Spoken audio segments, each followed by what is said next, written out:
சசிகலா அவங்க ஜெயலலிதா அம்மா ஒருபோதும் விரும்பினதே இல்லை. அதனால் அந்த உண்மையை நீங்கள் தான் கொண்டு வரணும் வெளியில். தவிர எங்களுக்கு ரெட்டையில் இருக்கணும், அதிமுக ஆட்சி இருக்கணும். நடராஜன் அவர்களை கொண்டு வந்து நிறுத்தினது வந்து எல்லாருக்குமே மனசு வருத்தம் இது. பட் ஆனால் அன்ஃபார்ச்சுனேட்லி பயப்படுறாங்க. புரட்சி தலைவர் எம்ஜிஆர் அவர்கள் இறந்தபோது 2 பிரிவாக பிரிஞ்சாங்க. ஒன்று வந்து புறா, ஒன்று சேவல், ரெட்டைப்புறா அண்ட் சேவலாக பிரிஞ்சாங்க. அது பிரிஞ்ச போது தேர்தலில் வந்து டோட்டலாக அதிமுக வந்து அது வரைக்கும் தோல்வியே சந்திக்காத அதிமுக தோல்வியை சந்திக்க நேரிட்டது. அதுக்கப்புறம் ஜெயலலிதா அம்மா கட்சியை நடத்தி கொண்டு வந்து ஸ்ட்ராங்காக அவங்களுடைய தலைமையில் கொண்டு வந்த போது எல்லாருமே சந்தோஷமாக இருந்தோம். முக்கியமாக இந்த 100ஆண்டு விழா சமயத்தில் அதிமுக ஆட்சிக்கு வர வேண்டும்னு நாங்கள்லாம் ரொம்ப ஆவலோடு எதிர்பார்த்தோம். அதே மாதிரி அதிமுக ஆட்சியே வந்தது.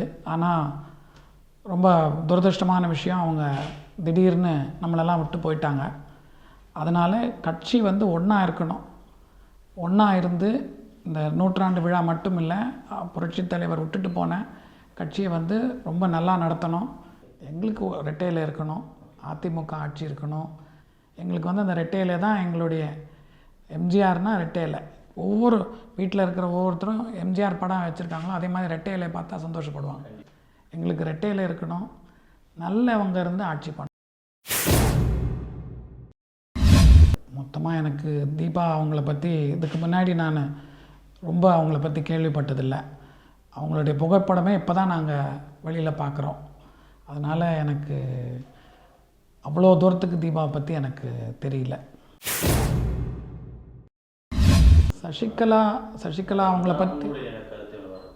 அவங்கள பற்றி பேசணுன்னா, அம்மா ஜெயலலிதா அம்மா வந்து அவங்கள கட்சி விட்டு நீக்கின பிறகு வந்து அவங்க திரும்பி வரமாட்டாங்கங்கிறது ஒவ்வொரு தொண்டனும் எதிர்பார்த்தான். உங்களுக்கு உண்மையான ஊழியனாக இருப்பேன்னு சொல்லி தான் அவங்க திரும்பி வந்தாங்க.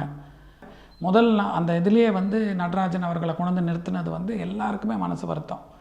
நடராஜன் அவர்களை வந்து எல்லாருக்கும் அறிமுகப்படுத்தி வைக்கிறதும், ஒவ்வொரு முறையும் அவங்க சொல்லியிருக்காங்க, நடராஜன் அவர்களுக்கு தொடர்பு வச்சுருக்கிறவங்க யாருமே கட்சியில் நான் சேர்த்துக்க மாட்டேன்னு சொல்லி பகிரங்கமாக புரட்சி தலைவர் அம்மா வந்து அறிக்கை நிறைய விட்டுருக்காங்க.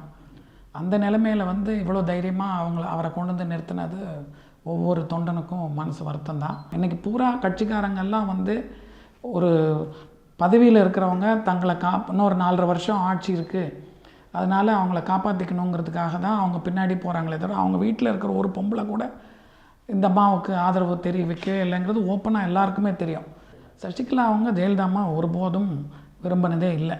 இப்போ அரசியலுக்கு அவங்க விரும்பினதே இல்லை. ஒவ்வொரு தலைவர்களுக்கும் தெரியும் இது. பட் ஆனால் அன்ஃபார்ச்சுனேட்லி பயப்படுறாங்க. அது சசிகலானா கொஞ்சம் கஷ்டமாக தான் இருக்குது. புரட்சி தலைவர் எம்ஜிஆர் அவர்கள் ஃபஸ்ட்டு உடம்பு சரியில்லாமல் ஹாஸ்பிட்டலில் கொண்டு போகும்போது நல்ல சுயநிலையோடு தான் போனார். போய் அன்னைக்கு ஃபுல்லாக தொண்டர்களெல்லாம் சந்தித்தார் சாயங்காலம் வரைக்கும். அப்புறம் தான் சாயங்காலம் தான் அவருக்கு வந்து ஸ்ட்ரோக் வந்தது.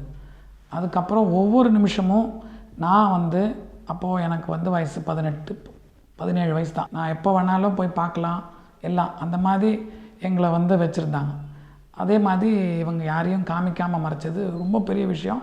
2வது எனக்கு வந்து என்னென்னா, நார்மலாக நீங்கள் இப்போ ஒரு ஹாஸ்பிட்டலில் நீங்கள் அட்மிட் ஆகும்போது நீங்கள் என்றைக்கு டிஸ்சார்ஜ் ஆகணுங்கிறது வந்து டாக்டர் தான் முடிவு பண்ணுவாங்க. அப்போல்லோ ரெட்டி அவர்கள் வந்து சொன்னாங்க, அவங்களே முடிவு பண்ணுவாங்க என்றைக்கு வெளியில் போகணும் அப்படின்னு. எந்த பேஷண்ட்டும் நான் என்றைக்கு வீட்டுக்கு போகணுன்னு முடிவு பண்ண மாட்டாங்க. அதை அவர் பல முறை அவர் சொன்னதே நீங்கள் புரிஞ்சுக்கோங்க, நிலைமை ரொம்ப மோசமாக இருக்குங்கிறது அவர் சூசகமாக சொன்னார். அவருக்கு கட்டாயத்தின் பேர் அவர் மிரட்டப்பட்டிருக்கலாம். அது வந்து ஜனங்க தான் அதை சொல்லணுமே தவிர எங்களுக்கு வந்து உங்களை மாதிரி மீடியா மூலமாக தான் நாங்கள் பார்க்க முடியும். அதனால் அந்த உண்மையை நீங்கள் தான் கொண்டு வரணும் வெளியில். தவிர எப்போ அவங்க வீட்டுக்கு போகணுங்கிறது அவங்க முடிவு எடுப்பாங்கன்னு சொன்னாங்க. அதாவது சொல்லும் போதே எங்களுக்கு வந்து இது வரைக்கும் 2 நாளில் போயிடுவாங்க, 1 வாரத்தில் போகிறான்னு சொல்லி போய் அவங்க இஷ்டப்பட்டால் தான் போவாங்கன்னு சொல்கிறது வந்து அவர் வந்து சூசகமாக சொன்னார், புரிஞ்சுக்கோங்க ஆபத்தான நிலைமையில் இருக்காங்கன்னு. அது அவங்க பதவிக்கு வர்றதுக்கு தான் அவங்களுடைய முதல் எண்ணம். வந்ததுக்கப்புறம் அவங்க கண்டிப்பாக வந்து கட்சியில் இருக்கிற உண்மையான தொண்டனெல்லாம் மாற்றிடுவாங்க.